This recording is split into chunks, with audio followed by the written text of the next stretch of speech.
ओम शांति।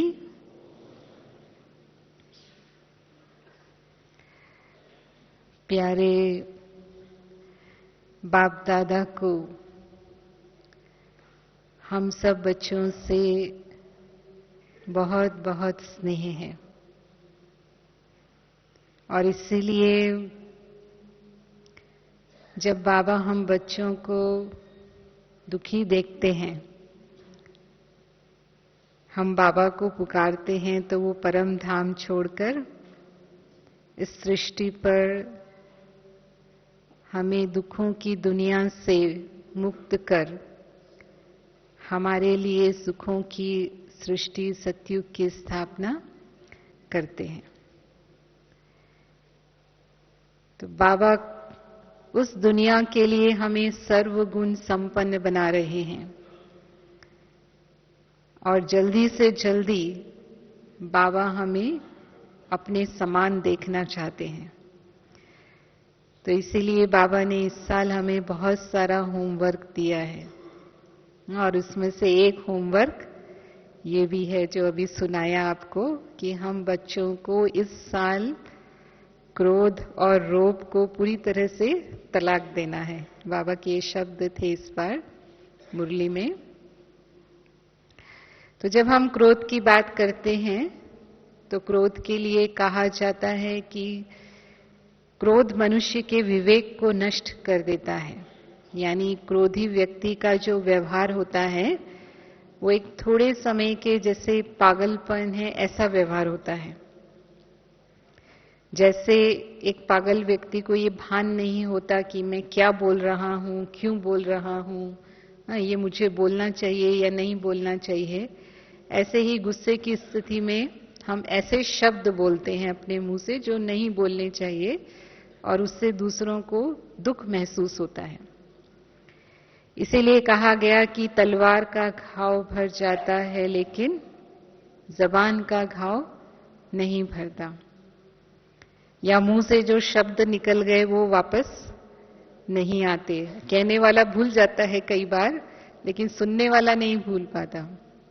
और इसीलिए कहते हैं जो मुंह का शेप है ना वो तीर कमान की तरह है। अगर होठों को आप देखेंगे तो वो तीर कमान की तरह है और कहते हैं इससे शब्दों रूपी बाण छूटते हैं।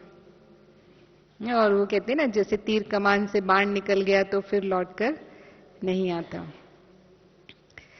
तो यहां भी क्रोध में आकर के हम ऐसे शब्दों रूपी बाण दूसरों के ऊपर छोड़ते हैं।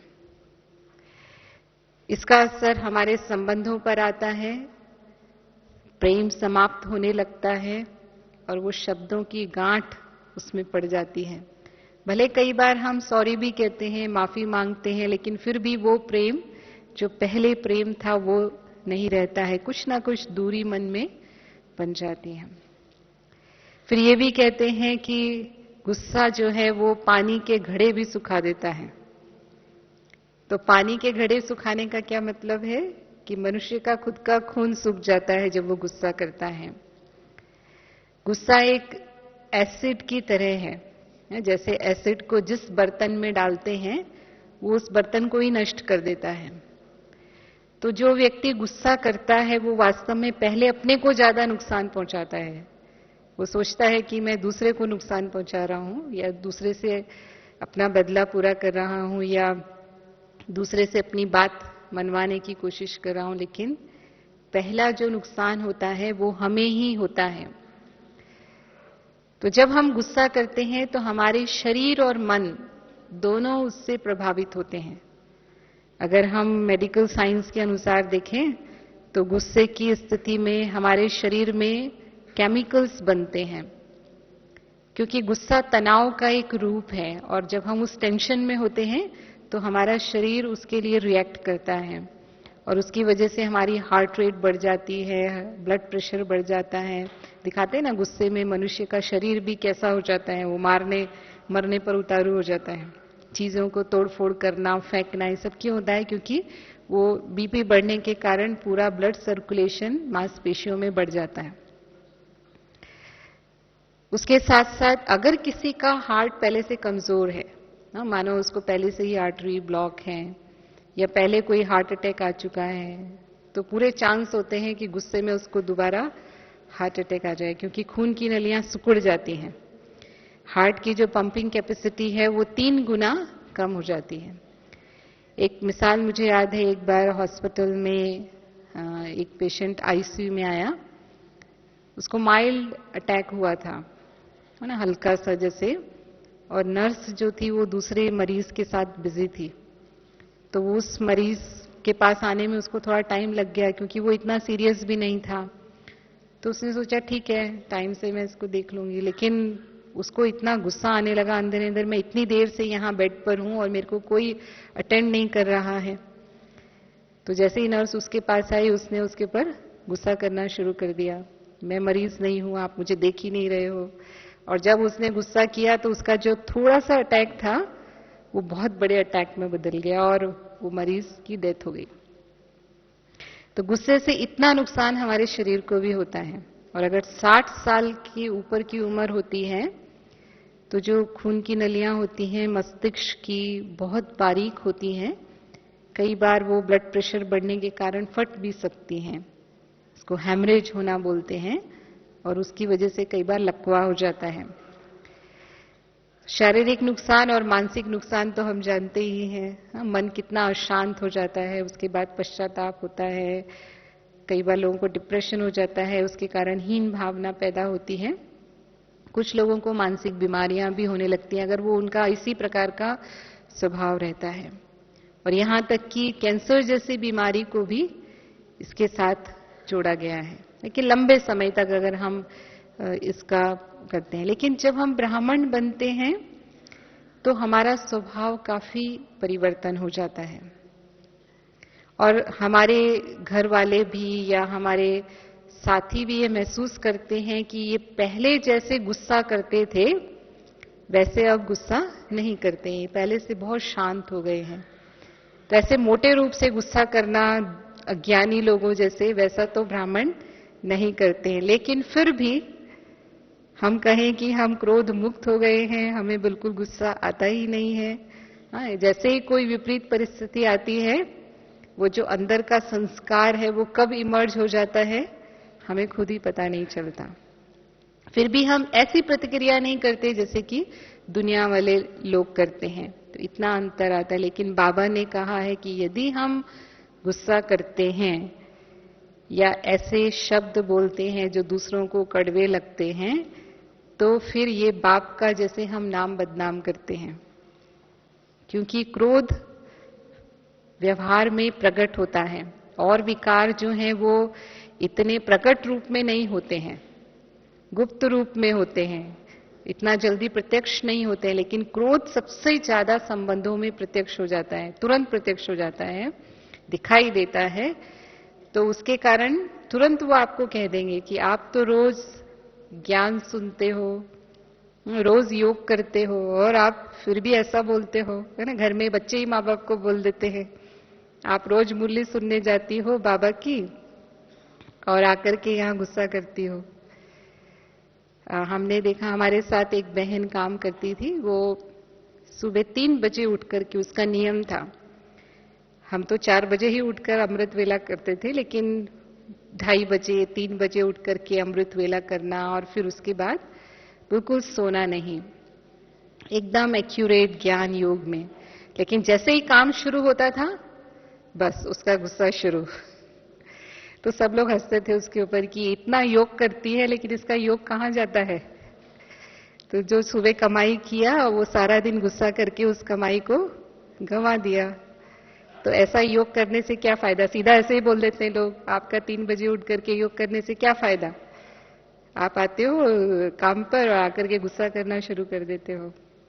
तो इसीलिए वो, क्योंकि वो प्रत्यक्ष हो जाता है, तुरंत नजर आ जाता है, तो बाबा का नाम उससे बदनाम होता है। और बाबा कहते हैं, बहुत कठोर शब्द बाबा कहते हैं मुरलियों में कई बार, कि सदगुरु का निंदक ठौर न पाए। तो इससे हमारा विक्रम का खाता बढ़ता है, और ज्ञानी होकर के भी अगर हम ऐसा करते हैं तो 100 गुना दंड हमारे ऊपर पड़ जाता है उसका। तो हमारा जमा का खाता उसकी वजह से कम होने लगता है, हमारा नंबर कम होने लगता है। फिर हमें लगता है हम पुरुषार्थ तो बहुत करते हैं, हमें क्यों नहीं अनुभव होता, हमें क्यों नहीं सफलता मिलती। पर पता चलता है कि ये जो हम विकर्म बनाते रहते हैं अपने व्यवहार में, संबंध में, उसकी वजह से ऐसा हो रहा है।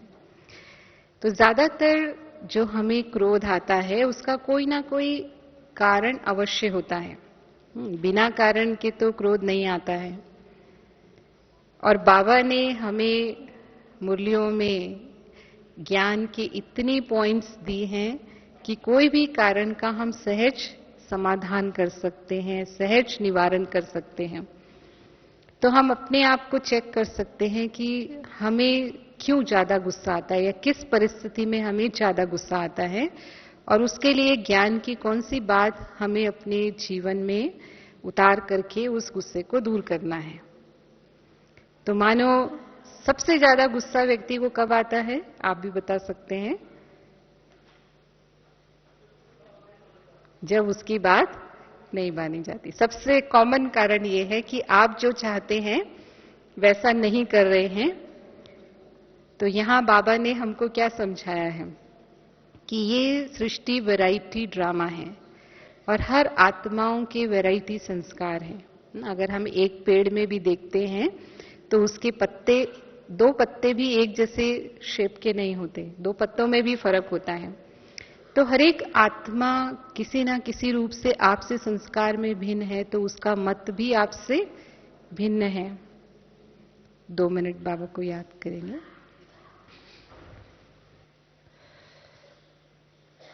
तो इसको हम कलयुग ही इसलिए कहते हैं क्योंकि कलयुग में अनेक मतें हैं, मतभेद हैं, तभी तो ये कलह कलेश का युग है, नहीं तो ये कलयुग ही नहीं होता। सतयुग में है एक राज्य, एक धर्म, एक मत, इसीलिए वहां सदा सब सुखी हैं। तो जब हमें ये समझ है कि सभी आत्माओं के संस्कार एक जैसे नहीं हो सकते, वो सदा ही हमारी बात माने, ये संभव नहीं है। फिर यदि हम अपने आप को देखते हैं तो क्या हम हमेशा दूसरों की बात मानते हैं या हम उनकी इच्छा अनुसार चलते हैं? हम भी तो नहीं चलते हैं। तो हमें ये स्वीकार करके चलना पड़ेगा कि जरूरी नहीं है लोग हमारी बात माने। कभी हमें उनकी बात माननी होगी और कभी वो हमारी बात मानेंगे। आपसी संबंधों में ये समझ यदि हम रखेंगे, बाबा की ज्ञान के इस पॉइंट को यूज करेंगे, तो कोई भले हमारी बात नहीं भी मानता है तो भी हमें उसके ऊपर गुस्सा नहीं आएगा। भले बच्चे भी हों घर में, कई बार बच्चे भी नहीं बात मानते हैं, तो वो भी तो आत्माएं हैं ना, वो आत्मा भी तो भिन्न संस्कार लेकर के आई है। तो जरूरी थोड़ी जिस बात को आप सही समझ रहे हैं वो बच्चा भी सही समझ रहा है। वो समझेगा नहीं आप गलत सोच रहे हैं, मैं सही सोच रहा हूं, आप सोचेंगे मैं सही सोच रही हूं, ये गलत सोच रहा है, तो वो आपकी बात नहीं मानेगा। तो उस बात को उसकी नजर से देखो कि वो ऐसा क्यों सोच रहा है। तो जब हम दूसरे की नजर से उस बात को देखते हैं तब हमें समझ में आता है कि नहीं, वो अपनी जगह सही है, हम अपनी जगह सही हैं और वो अपनी जगह सही है। तो फिर हमें लगता है गुस्सा करने की जरूरत नहीं। अगर हमें उसे समझाना है तो हम उसे थोड़ा प्यार से उस बात को समझा दें।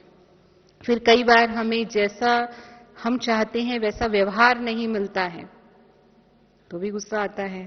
हमें लगता है कि जो सम्मान हमें मिलना चाहिए या जिस तरह से हमें पूछना चाहिए उस तरह से हमें सम्मान नहीं दिया गया, हमें अपमान महसूस होता है। तो जहां अपमान महसूस होता है, बाबा क्या कहता है कि कहीं ना कहीं सूक्ष्म में अभिमान है, मैंपन है। अगर हमें सम्मान चाहिए तो शर्त है पहले हमें सम्मान देना है। देने से सम्मान स्वतः मिलता है, मांगने से नहीं मिलता है कि उसको मुझे सम्मान देना चाहिए, उसको मुझे विश करना चाहिए था, मैं उससे बड़ा हूं या मैं उससे सीनियर हूं, उसको मेरे से इस तरह से व्यवहार करना चाहिए, ऐसे व्यवहार क्यों किया। लेकिन पहले मुझे देना है। और अगर हम ज्ञान की गहराई से सोचें तो बाबा ने हमको इतने श्रेष्ठ स्वमान दिए हैं। खुद भगवान जिसे सम्मान दे रहा है, स्वमान दे रहा है, उसे मनुष्य आत्माओं से सम्मान की क्या आवश्यकता है। तो अगर आपको किसी से अपमान महसूस होता है तो उसी समय स्मृति में लाओ कि मैं कौन सी आत्मा हूं, मैं एक श्रेष्ठ आत्मा हूं, मैं महान आत्मा हूं, मैं पुरुष आत्मा हूं, मैं पूर्वज आत्मा हूं। तो हमें वो अपमान महसूस नहीं हुआ। स्वमान में रहेंगे तो अपमान की फीलिंग नहीं आएगी। जब हम अज्ञानी आत्माओं के साथ व्यवहार में आते हैं और अगर वो हमसे कोई बुरा व्यवहार करते हैं तो हम कितनी आसानी से उसको सहन कर लेते हैं। क्यों सहन करते हैं? हम समझते हैं, ये हमको नहीं समझते हम कौन है, मुझे इसकी सेवा करनी है, तो बहुत हम नम्र रहते हैं उनके सामने। जो भी बात कहेंगे बहुत प्यार से ही हम उसका जवाब देंगे। लेकिन वही व्यवहार अगर कोई ज्ञानी आत्मा हमारे साथ कर देती है तो क्या होता है? तुरंत हमें अपमान की फीलिंग आने लगती है। तो क्यों अंतर है? क्योंकि वहां हम अपना स्वमान भूल गए। अज्ञानी के सामने मुझे अपना स्वमान याद है, मैं कौन हूं, और मैं ये समझ रही हूं कि ये अज्ञानी है, इसको पता नहीं है मैं कौन हूं। लेकिन ज्ञानी के सामने अगर वो ऐसा व्यवहार मेरे साथ कर रहा है तो वो ज्ञानी भी उस समय कौन है? अज्ञानी है। तो मुझे अगर अपना स्वमान उस समय भी याद है तो भी मुझे अपमान की फीलिंग नहीं आएगी। फिर कभी कोई गलती करता है, आप किसी को समझा रहे हैं, बार बार वो गलती कर रहा है, गुस्सा आ जाता है। इतनी बार समझाया, इतनी बार बताया, फिर भी गलती करते हैं, भूल करते हैं। तो वो गलती कर रहा है और हम गुस्सा कर रहे हैं, तो क्या हम सही कर रहे हैं? हम गलती नहीं कर रहे, है ना? जैसे बाबा कई बार कहते हैं कि सामने वाला झूठ बोल रहा है इसलिए मैंने गुस्सा किया। अब सामने वाला झूठ बोल के गलती कर रहा है और फिर मैं गुस्सा कर रही हूं, तो मैं कौन सा सही कर रही हूं? मैं भी तो गलती कर रही हूं, तो वो भी फेल, मैं भी फेल, तो दोनों में से तो कोई भी सही नहीं है। तो अगर सामने वाला गलती करता है तो भी उसके प्रति मुझे शुभ भावना, शुभकामना रखनी है। और अगर उसको समझाना भी है तो प्रेम से समझाना है, उसकी गलती को सुधारने की मानो मेरी जिम्मेवारी भी है। तो प्रेम से अगर समझाएंगे तो वो उस बात को समझेगा। अगर आप गुस्से से कहेंगे तो वो भी गुस्सा करेगा और उस गलती को कभी नहीं मानेगा कि उसने गलती की। भले वो अंदर में जानता है कि मैंने गलती की, लेकिन गुस्से से अगर हम समझाने की कोशिश करेंगे तो सामने वाला कभी भी उस बात को नहीं समझेगा। फिर कोई हमारी ग्लानि कर देता है, मानो हमने सुन लिया कि इसने मेरी बात कही, मेरी कमी निकाली, तो भी हमें गुस्सा आता है उस व्यक्ति के ऊपर जो हमारे प्रति ग्लानि करता है। तो यहां पर बाबा ने हमें समझाया है, ग्लानि करने वाले को समझो कि वो मेरा गायन कर रहा है। समझ सकते हैं? या सबसे ज्यादा गुस्सा उसी समय आता है, ग्लानि करने वाला गायन कर रहा है, ऐसा समझ सकते हैं? तो वास्तव में यदि हम ब्रह्मा बाबा को देखें ना, बाबा की यज्ञ हिस्ट्री हम सुनते हैं, तो बाबा जो थे, ब्रह्मा बाबा, वो अपनी लौकिक लाइफ में सबसे प्रतिष्ठित व्यक्ति माने जाते थे, बहुत सम्मानित व्यक्ति थे समाज में। लेकिन जैसे ही शिव बाबा ने उनके तन का आधार लिया, सारे लौकिक में, जो लौकिक समाज था उसमें उनकी बहुत ग्लानि होने लगी और अलग अलग तरह से बाबा के ऊपर कलंक लगाने लगे, जिसमें सच्चाई नाम मात्र भी नहीं थी। लेकिन फिर भी ब्रह्मा बाबा को शिव बाबा में इतना निश्चय था कि वो सदा वो शब्द सुनते हुए मुस्कुराते रहे। कभी भी बड़ी बात को भी उन्होंने छोटा किया, छोटी बात को कभी बड़ा नहीं बनाया। तो यहां भी हमको बाबा को फॉलो करना है, जैसे बाबा ने किया वैसे ही हम भी करें। तो हमारे प्रति ग्लानि करने वाली आत्मा के प्रति भी हमारी शुभ भावना बनी रहे। और सचमुच ऐसा है, बाबा कहता है जो आज आपकी ग्लानि करे, मानो लौकिक वाले हैं, आप ज्ञान में आ गए, आपके कोई ना कोई विरोधी बनी जाते हैं, क्योंकि सब तो ज्ञान में नहीं चलते हैं। जो कुछ आप धारणा अपना रहे हैं वो उनको पसंद नहीं आती, तो वो उस रीति से आपकी ग्लानि करते हैं। तो आप समझो कि जरूर द्वापर युग में जाकर के वो आत्माएं आपकी भक्ति करके गायन करने वाली हैं। अभी जितना आपकी वो ग्लानि कर रहे हैं उतना ही आपका भक्ति में उनके द्वारा गायन होने वाला है। तो आप ये समझो कि वो जैसे आपकी महिमा के पुष्प चढ़ा रहे हैं आपके ऊपर, ग्लानि नहीं कर रहे हैं। तो नेगेटिव को पॉजिटिव में परिवर्तन करो। तो यदि हम उसको उस रूप से परिवर्तन कर लेंगे तो हमें ग्लानि करने वाली आत्मा अपनी दुश्मन नहीं लगेगी, लेकिन दोस्त लगेगी। और कभी आपको लगता है कि सचमुच मेरी कमी है, इसके कारण मेरी ग्लानि हो रही है, भले कहने वाला कई बार बात को बहुत बड़ा चढ़ा करके कहता है, उतनी कमी हमारे अंदर होती नहीं है, लेकिन कहने में कहते हैं कि ये तो ऐसे ही हैं, हमेशा ऐसे ही करते हैं। लेकिन फिर भी अगर मेरी कमी है तो हम तो बाबा के पास पुरुषार्थ करने के लिए ही आए हैं, अपनी कमियों को दूर करने के लिए ही आए हैं, संपन्न और संपूर्ण बनने के लिए ही आए हैं। तो मुझे अपनी कमी पर ध्यान दे करके अपने में परिवर्तन लाना है। तो अगर ग्लानि सच्ची है, लगता है कि सचमुच वो कमी मेरे अंदर है, तो मुझे अपने में परिवर्तन कर लेना है। और अगर लगता है कि नहीं, हम ज्ञान में आए, हमारी धारणाएं उनको पसंद नहीं है, इसकी वजह से हमारी ग्लानि हो रही है, तो फिर उसको हमेशा अपनी महिमा समझ करके आप स्वीकार करो, परिवर्तन कर लो उससे। तो आपको क्रोध उत्पन्न नहीं करेगी, बल्कि उन आत्माओं के प्रति आपके अंदर और ही रहम का भाव रहेगा, स्नेह का भाव रहेगा, सहयोग देने का भाव रहेगा।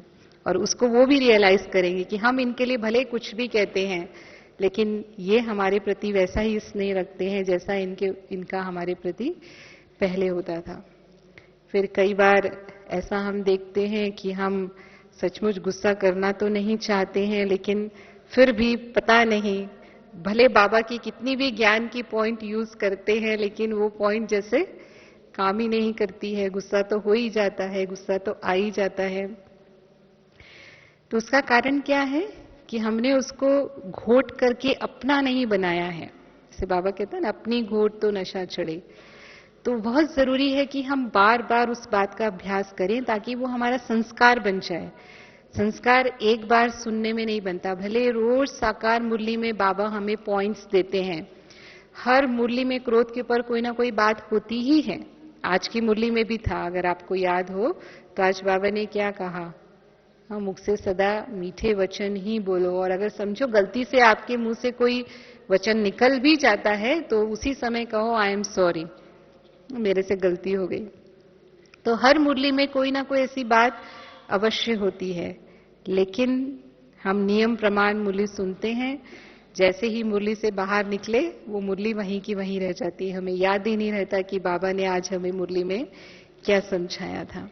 तो जब तक हम उसका मनन नहीं करेंगे, जब तक हम उसे अपने संस्कार में नहीं लाएंगे, तब तक वो कार्य नहीं करेगा। वो सिर्फ कनरस रहता है, हमने सिर्फ सुन लिया, उसको अपने स्वरूप में नहीं लाया।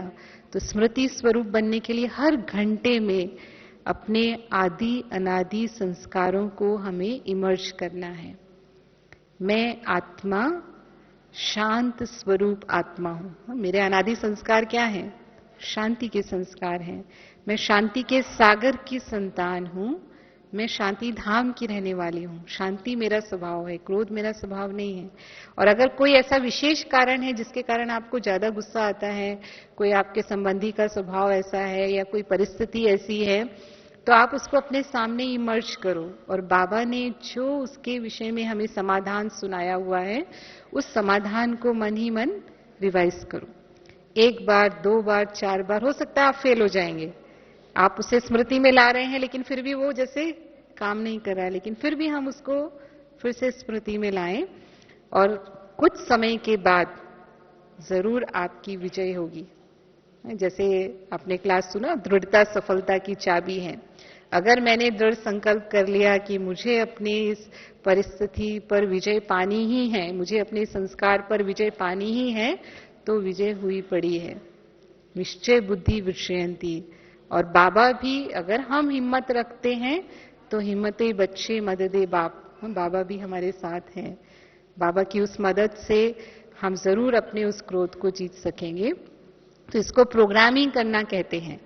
यानी बार बार यदि हम उस बात को स्मृति में लाते हैं तो कुछ समय के बाद हमारा वो अटेंशन नेचुरल हो जाता है, हमारा वो स्वभाव ही बन जाता है, यानी शांति ही मेरा स्वभाव हो जाता है। जैसे पहले क्रोध स्वभाव था, बात बात में हम गुस्सा ही करते थे, लेकिन अब वो स्मृति बनी रहने से हम चाहे वही परिस्थिति मेरे सामने आ रही है, लेकिन फिर भी हम वही बात शांति से कहेंगे। फिर एक तरीका लोग अपनाते हैं कि चलो गुस्से वाली कोई बात हो रही है, लेकिन आप थोड़े समय के लिए उसको पोस्टपोन कर दो, हम ये बात कहेंगे लेकिन कुछ समय के बाद कहेंगे, कुछ मिनट के बाद कहेंगे। हाँ, बेस्ट होता है कि हम एक दिन के बाद कहेंगे, लेकिन कुछ लोग समझते हैं कि नहीं, इतना धीरज नहीं है, एक दिन तक हम क्रोध अपना रोक के रखें नहीं संभव है, तो चलो एक घंटा नहीं तो कम से कम कुछ मिनट। तो जब हम उसको थोड़ा पोस्टपोन कर देते हैं तो हमें ये समझ में आ जाता है कि कई बार सामने वाले की गलती नहीं होती है, सचमुच हमारी ही गलती होती है। तो अगर मेरी ही गलती है तो गुस्सा करने की जरूरत ही नहीं है।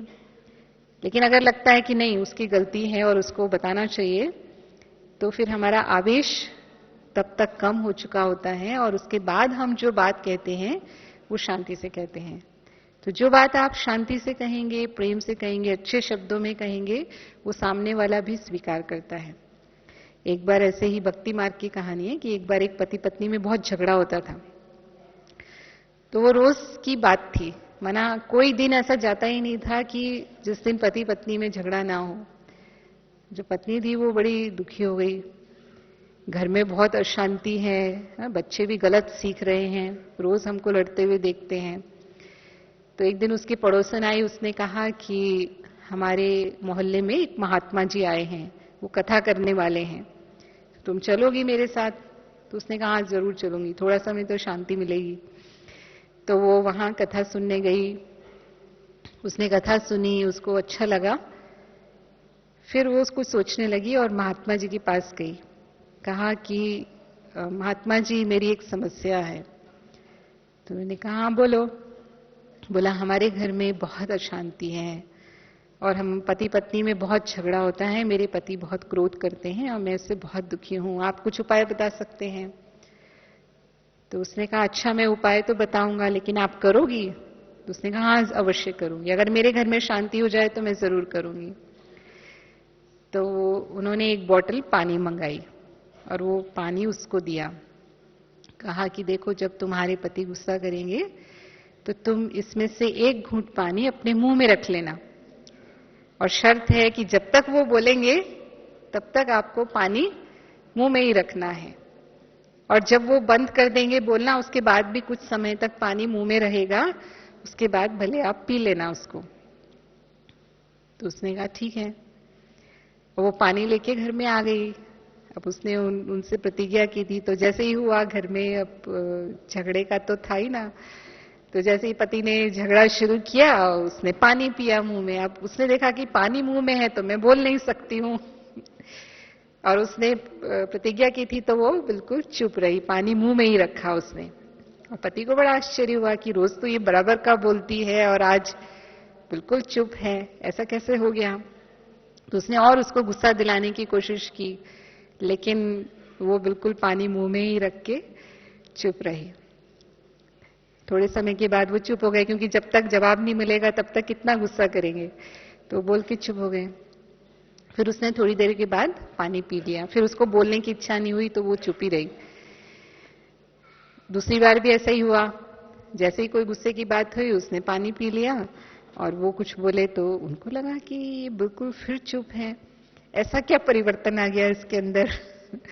फिर उन्होंने सोचा अगर ये नहीं बोल रही है तो मैं क्यों छोटी छोटी बात में गुस्सा करता हूं, मुझे भी ध्यान रखना चाहिए कि इतनी छोटी छोटी बातों पर गुस्सा नहीं करूं। तो थोड़ा उन्होंने और कम बोला।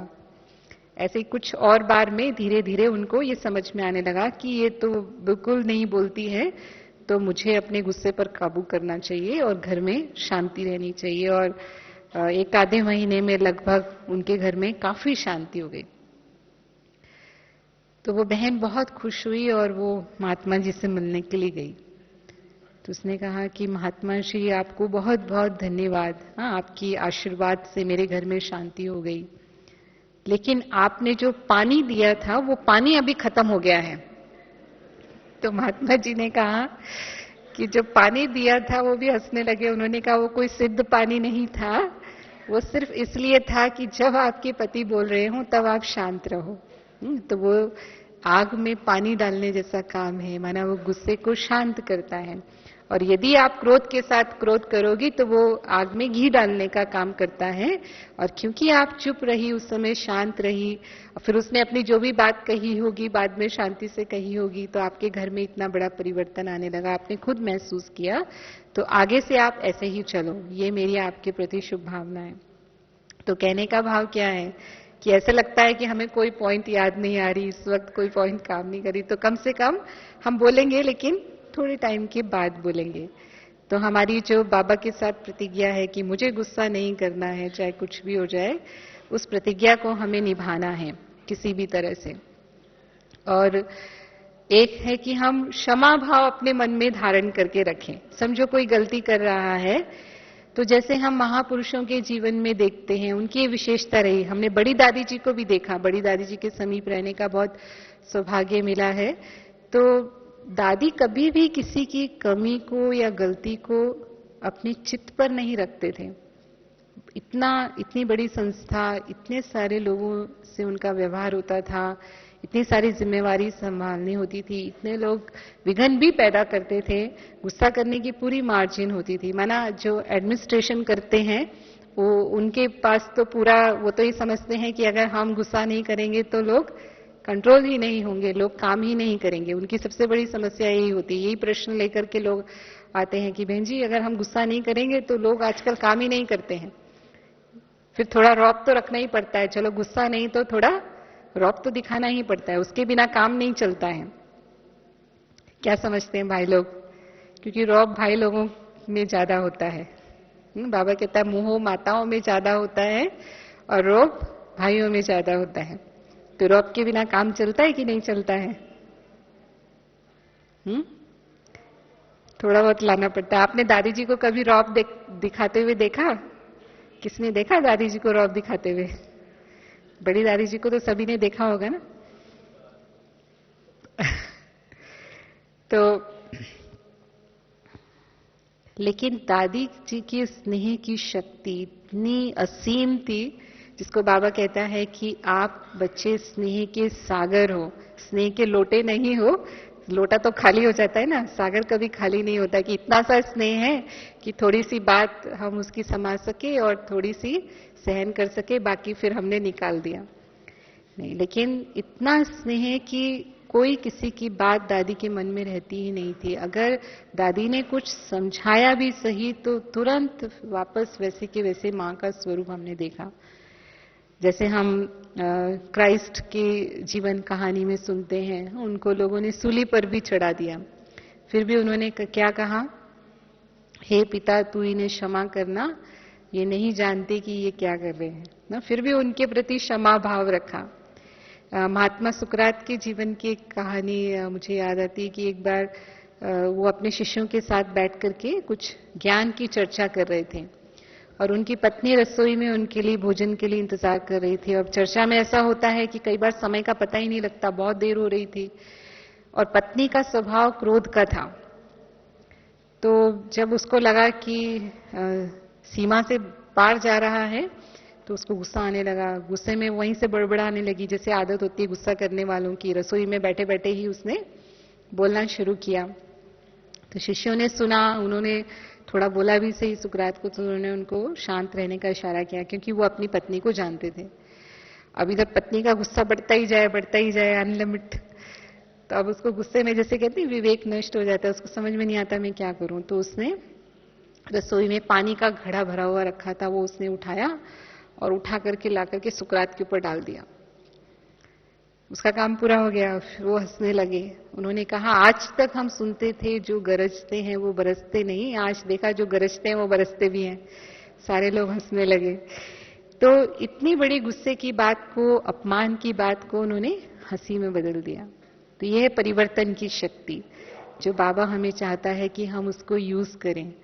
तो महान आत्माओं की यही विशेषता है कि बात कैसे भी रूप में उनके सामने आती है वो उसका परिवर्तन कर सकते हैं, क्योंकि हमारे पास ज्ञान का इतना खजाना है कि हम किसी भी समस्या को समाधान रूप में परिवर्तन कर लें। तो उस खजाने को सिर्फ हम यूज करें। जैसे कहा कि जो भी मुरली की बातें हैं, उन मुरली की बातों को हमें अपने अंदर समाना है और उसके लिए मनन चिंतन की आदत डालना बहुत जरूरी है। सिर्फ नियम प्रमाण मुरली सुनना नहीं, आप जरूर कोई ना कोई 2-3 पॉइंट मुरली से आप नोट कर लो और सारे दिन में उसे कम से कम 5 बार 8 बार उसको रिवाइज करो। रिवाइज करके उसके ऊपर चिंतन करेंगे, तभी वो हमारे संस्कार में जाएगा। तो इस तरह से हम अपने क्रोध के स्वभाव को सहज परिवर्तन कर सकते हैं। फिर कई बार हम गुस्से को दबाते हैं, मानो किसी ऐसे व्यक्ति के सामने हम हैं, सचमुच आदरणीय है ना, हमसे इतने बड़े हैं कि हम उनके आगे कुछ नहीं बोल सकते, लेकिन अब उनकी बात से गुस्सा तो हमें आ रहा है, तो बोलते तो नहीं है, लेकिन जैसे बाबा ने कहा ना, क्या कहा, आंखों से भी गुस्सा करते हैं, चेहरे से भी गुस्सा करते हैं, अपनी चलन से भी गुस्सा करते हैं, और कुछ नहीं तो चीजों को ही जोर जोर से आवाज करके रखेंगे, पता चलेगा उनको कि ये नाराज है, गुस्से में है। तो उसको बोलते हैं बॉडी लैंग्वेज। मुंह से नहीं बोल सकते, लेकिन शरीर से गुस्सा करके दिखाते हैं। तो ऐसा भी गुस्सा हमें नहीं करना है, क्योंकि ये गुस्से के बाल बच्चे हैं। जो बहन सुना रही थी ना कि कई बार बच्चों से भी पोते पोती जो है वो ज्यादा प्यारे लगते हैं। तो ब्राह्मण इस रूप में गुस्सा ज्यादा करते हैं, बोल के तो ज्यादा नहीं करेंगे, क्योंकि बोल के तो पता चल जाएगा कि ये गुस्सा कर रहे हैं। तो फिर वो सूक्ष्म रूप में या तो नफरत का भाव, नाराजगी का भाव, या कुछ मन में रौब का, जोश का भाव, ईर्ष्या भी, वो भी क्रोध का ही एक रूप है, चिड़चिड़ापन, ये भी क्रोध का ही एक रूप है। तो इस रूप में भी हम गुस्सा करते हैं तब जब हम गुस्से को अंदर दबाते हैं। और एक्चुअली जो दबाने वाला गुस्सा है वो भी हमारे स्वास्थ्य पर उतना ही नुकसान करता है जितना कि जब हम गुस्सा करते हैं। तो जहां मानो आपको किसी के प्रति नफरत आती है, किसी की कमी कमजोरी देख करके ही हम उसके प्रति घृणा भाव मन में पैदा कर लेते हैं। तो वहां हमें बाबा ने क्या समझाया है कि हर आत्मा में कोई विशेषता है, उस विशेषता के कारण ही वो आत्मा बाबा की बनी है। चाहे उसमें 36 में से 35 अवगुण थे, लेकिन फिर भी एक विशेषता जरूर है जिसके कारण बाबा ने उसे अपना बनाया है। तो मुझे भी उसकी वही विशेषता देखनी है, 35 अवगुण नहीं देखने हैं। वो आत्मा भी तो पुरुषार्थ कर रही है ना अपने अवगुण छोड़ने का। हम भी पुरुषार्थ कर रहे हैं, हम भी यहाँ पुरुषार्थ करने आए हैं, और हम भी तो संपन्न नहीं है। हमारे अंदर भी कोई ना कोई कमियां तो हैं ही। चलो उसकी जैसी कमी नहीं है, फिर कोई दूसरी कमी होगी, पर ऐसे तो नहीं है कि हम संपन्न है। तो जब हमारे अंदर भी कमी है, उसके अंदर भी कमी है, तो वो जो अपना अवगुण छोड़ रही है, उस कचरे को जो फेंक रहा है, वो कचरा हम उठाएंगे? अगर कोई घर से बाहर कचरा फेंकता है तो हम कचरे को उठाते हैं क्या? हाँ, तो मुझे, अगर मैंने उसके अवगुण को देखा, उसे अपनी वृत्ति में रखा, फिर वैसा ही उससे व्यवहार किया, इसका मतलब मैंने उसके कचरे को अपने अंदर ले लिया, उसका प्रभाव मेरे ऊपर पड़ गया। तो इसीलिए बाबा हमें कहता है कि हमें हमेशा हर आत्मा की विशेषता ही देखनी है। किसी की कमी है तो उसके प्रति शुभ भावना रखो। जितना शुभ भावना रखेंगे उस आत्मा को सहयोग मिलेगा अपनी कमी को दूर करने के लिए, ना कि उसके प्रति हमें नफरत भाव रखना है। और अगर ईर्ष्या की भावना आ जाती है, आप देखते हैं आपके चाहे ब्राह्मण परिवार में चाहे लौकिक परिवार में जो साथी हैं, संबंधी हैं, मित्र हैं, वो बहुत तरक्की कर रहे हैं, उनको बहुत मान सम्मान मिलता है, बहुत प्यार मिलता है, बहुत पूछते हैं, मानो यही होता है ना, उनका नाम होता है, उनका मान होता है। तो आपको लगता है कि हमारे को तो कोई पूछता ही नहीं है, ये क्या पक्षपात होता है क्या? इनको तो बहुत पूछते हैं, इनको तो बहुत प्यार देते हैं, हमको तो नहीं पूछते हैं। तो हम दूसरों को दोष देने लगते हैं, लेकिन वहां कमी हमारी ही होती है। जरूर कोई आत्मा उस काबिल होती है तभी उससे वो मिलता है ना, जरूर उसके अंदर वो कोई ऐसी विशेषता होती है।